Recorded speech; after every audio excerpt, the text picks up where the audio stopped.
የተወሰኑ ሐሳቦችን አንስቼ ጥያቄን እቀጥላለሁ።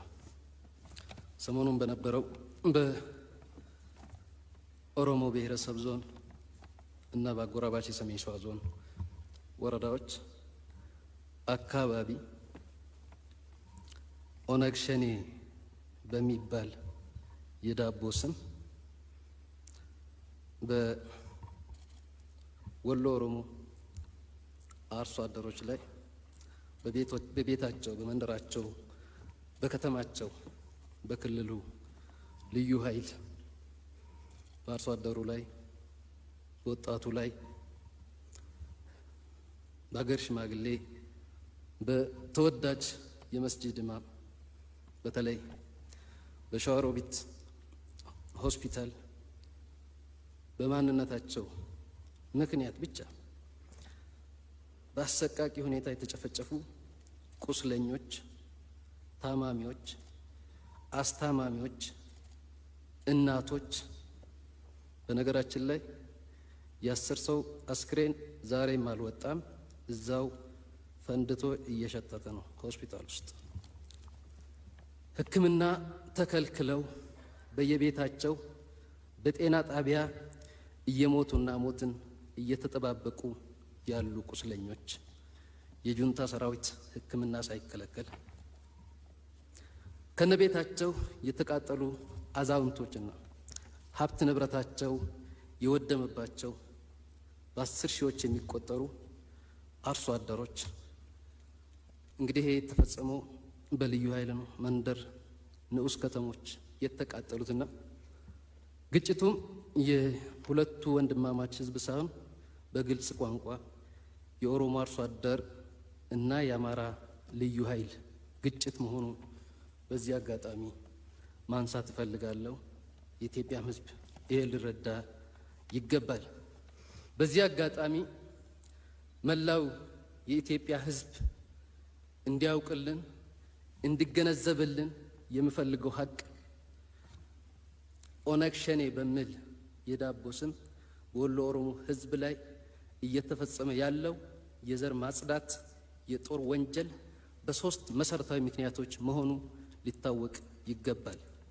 አንድም ኦሮሞ በመሆናቸው፣ ሁለትም ሙስሊም በመሆናቸው፣ ሶስትም የአማራ ክልል ጽንፈኛ ኃይሎች በኦሮሚያ ክልል ባላቸው ፍላጎቶች የዞኑን ህዝብ እንደ ቅድመ ክፍያ ቀብድ አሲዞ ፍላጎታቸውን ለማስፈጸም በወሎ ኦሮሞ ህዝብ አንገት ላይ ገመድ አስገብቶ እያጠበቁ ፍላጎትን የማሳካት ያጋች ታጋች ድራማ ሴራ መሆኑ የኢትዮጵያ ህዝብ ሊገነዘብልን ሊያውቅልን ይገባል። በዚህ አጋጣሚ የዚህ ድርጊት ውስጥ ያለውን አካል የፌዴራሉ መንግስት ገለልተኛ አካል አስገብቶ እንዲያጣራልን በህዝቤ ስም መጠየቅ እፈልጋለሁ። ይህ ኃይል የአባቶቻችንን ታሪክ እንደግማለን የሚሉ አካላት ከነስሙም ከሚሴ ላይ የተሰማራው ኃይል ስሙም ጭምር የምኒልክ ብርጌድ በማለት እንግዲህ የቦሩ ሜዳን ይሁን የበኬ ሜዳ የትኛው እንደሚደገም ባናቅም ግን ተግባሩን እያየን ነውና ገለልተኛ የመከላከያ ሰራዊትና የፌዴራል ፖሊስ ገብቶ ዞኑን እንዲያረጋጋልን አሁንም ካሁን በኋላ ሌላ ሞት እንዳንሰማ የፌዴራሉ መንግስት በዚህ ጉዳይ ላይ በአንክሮ ቢሰራ አሁንም በጥብቅ መጠየቅ እፈልጋለሁ። በመግለጫ ጋጋታ የሚዲያ ዘመቻ የአክቲቪስት ባለስልጣን የሉንም፣ ሁሉንም የሉንም። እውነታችንን ግን መንጠቅ አይቻልም። እውነታችንን መንጠቅ አይቻልም። እየሆነ ያለው ሳታማኝ ብላይ ነውና የፌዴራሉ መንግስት ለዚህ ህዝብ ሊደርስ ይገባል። በመጨረሻም በዚህ አካባቢ ማንሳት እንፈልገው ህዝባችን በምሳሌ በገልጸው በአንድ ሰፊ ማረሚያ ቤት ውስጥ እንደሚኖር ታራሚ መብቱም ክብሩም ተገድቦ የሚኖር እስረኛ ህዝብ ነው ቢባል ማጋነን አይደለም። ይሄ ጣፋንታ የገጠመው ብቸኛው የኢትዮጵያ ህዝብ ነው ቢባል ማጋነን አይመስለኝምና የፌዴራሉ መንግስት ሊደርስለት ይገባል። ይሄን ብዬ ተያዥ ጥያቄዎችን ለማንሳት የመንግስት የመጀመሪያው ግዴታ የዜጎችን ሰላምና ደህንነት ማስከበር እንደሆነ ብዙዎች ይስማማሉ። በዚህ ሂደት ውስጥ የጸጥታ መዋቅሩ ሚና የገዘፈ ነው። ባለው የህግ የማስከበር ሂደት ውስጥ የጸጥታ መዋቅሩ የከፈለው የህይወት ዋጋ እጅግ የላቀ አክብሮት አለኝ።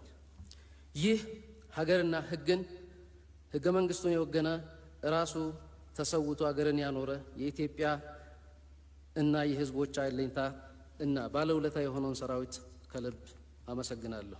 ነገር ግን ከጸጥታ መዋቅር አደረጃጀት አንጻር የማነሳቸው ጉዳዮች በክልሎች የልዩ ኃይል አደረጃጀቶች በተመለከተ ነው። የልዩ ኃይል ሆነ ሌላው የጸጥታ መዋቅር ተልዕኮ ከህገ መንግስት የመነጨ የዜጎችን ሰላምና ደህንነት ማስከበር መሆኑ ግልጽ ነው። ይህ እንደተጠበቀ ሆኖ በተግባር እና በተጨባጭ ከሚታዩ ችግሮች ውስጥ ልዩ ኃይሎች የክልሎች አልፎም የብሔር ጠባቂና መከታ ሲሆኑ ይስተዋላሉ። በዚህ የሚንጸባረቁ ቅሬታዎችና ጥርጣሬዎች እየጨመሩ ነው። ስለሆነም ክቡር ጠቅላይ ሚኒስትር የልዩ ኃይል አደረጃጀት ህገ መንግስታዊ መነሻ አለው ብሎ ያምናሉ ወይ? ይህ ለክልሎችና አልፎ በብሔር ያጋደለ የልዩ ኃይል አደራጀት አብጦ በትግራይ ክልል ያስከፈለን ዋጋ እንዴት ተገመገመ? ብልሽቱ ወደ ሌሎች ክልሎች እንዳይዛመት ምን እየተሰራ ነው? ይህ ኃይል ወደ ብሔር የሚያጋድል ከሆነ የክልሎች በውስጣቸው ያሉት አናሳ ብሔረሰቦች መጨቆኛ መሳሪያ አድርገው እንዳይጠቀሙ ምን ዋስትና አለ? መጀመሪያ ያነሳሁት ከበቂ በላይ ምሳሌ ነው።